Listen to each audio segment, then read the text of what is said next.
नमस्कार, मैं हूं आपके साथ सृष्टि शेखर पांडे और आप देख रहे हैं न्यूज़ 18 का डिजिटल प्लेटफॉर्म। अजीत पवार के निधन से पूरे देश में शोक की लहर है। महाराष्ट्र की राजनीति में अजीत दादा के ना होने से पावर वैक्यूम पैदा हो गया है। एनसीपी के सामने अब सबसे बड़ा सवाल यही है कि सरकार में दादा की जगह अब कौन लेगा। अब सूत्रों की माने तो उनकी पत्नी सुनेत्रा पवार का नाम रेस में सबसे आगे है, लेकिन प्रफुल्ल पटेल और छगन भुजबल जैसे दिग्गज भी कतार में हैं। अगर एनसीपी की दोनों घरें एक होती है तो शरद पवार किसको डिप्टी सीएम के रूप में देखना पसंद करेंगे, ये भी बड़ा सवाल है। राजनीतिक गलियारों में इस समय सबसे प्रबल नाम सुनेत्रा पवार का है। अजीत पवार की पत्नी और वर्तमान राज्यसभा सांसद सुनेत्रा पवार को पार्टी के भीतर बहनी के नाम से जाना जाता है।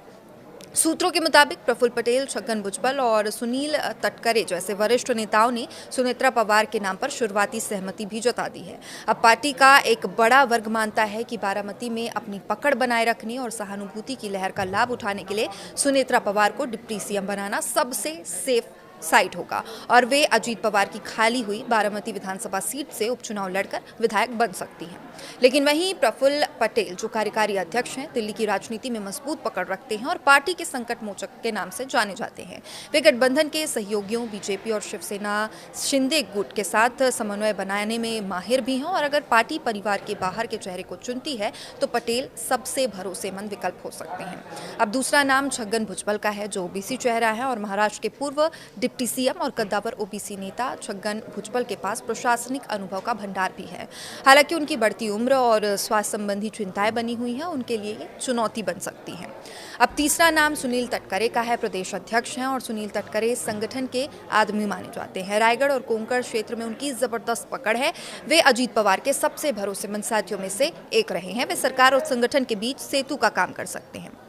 अब वहीं जो धनंजय मुंडे हैं, ये युवा और लोकप्रिय चेहरा दोनों ही हैं। बीट से आने वाले धनंजय मुंडे के पास जबरदस्त जनसमर्थन है, लोगों के का जो समर्थन वो बना हुआ है। वे अजीत पवार की कार्यशैली की कार्बन कॉपी माने जाते हैं। यदि पार्टी किसी युवा और गतिशील नेतृत्व की तलाश करती है तो मुंडे एक डार्क हॉर्स यानी कि छुपा रुस्तम साबित हो सकते हैं। दिलीप वालसे पाटिल अनुभवी प्रशासक माने जाते हैं, शांत स्वभाव और गहरी कानूनी समझ रखते हैं और वालसे पाटिल पवार परिवार के बेहद करीबी भी हैं। वे पूर्व में गृह मंत्री और विधानसभा अध्यक्ष भी रह चुके हैं, तो उनका नाम भी इस दौड़ में शामिल है।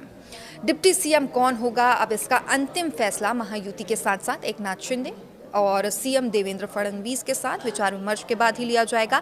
बीजेपी नेतृत्व चाहेगा कि जो भी व्यक्ति डिप्टी सीएम बने वो आगामी चुनाव में वोट दिलाने की क्षमता रखता हो। अब देवेंद्र फडणवीस और अजीत पवार की ट्यूनिंग बहुत ही अच्छी थी, ऐसे में फडणवीस भी अपनी पसंद के किसी नाम पर मुहर लगवा सकते हैं।